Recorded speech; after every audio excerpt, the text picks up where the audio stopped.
भारत रक्षा मंचर पुरी जिला सभापति अच्छी आज शिवावतार छत्रपति शिवाजी महाराज जयंती आम भारत रक्षा मंचर एक उत्सव भाव आम पालन कर सहित हनुमान चालीसा पाठ कार्यक्रम थिला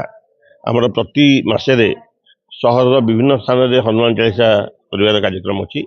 प्रथम गला मसर 18 तारिख में आरंभ करूँ ये मसरे रखीचु तेणु भारत रक्षा मंच जो आमर आरंभ होती प्रकृत में भारत को रोहिंग्या और बांग्लादेश अनुप्रवेशकारी जो मुक्त करवा यहाँ हूँ आम कथा कारण आम समझते जाचे जे 2000 वर्ष तले पृथ्वी रे कई ख्रीस्टियान नथिले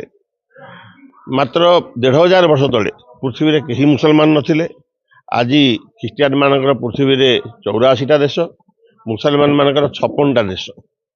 एवं भारत जो गोटे देश थिला हिंदू देश नेपाल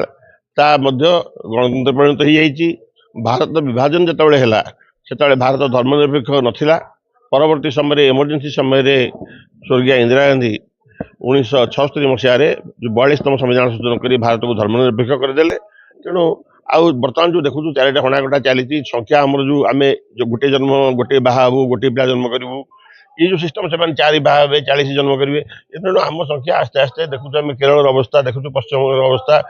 जहाँ तो आम देश अच्छा आम तो जहाँ करें देश तो नागरिक किंतु बाहर पशि आस जो रोहिंग्या मैंने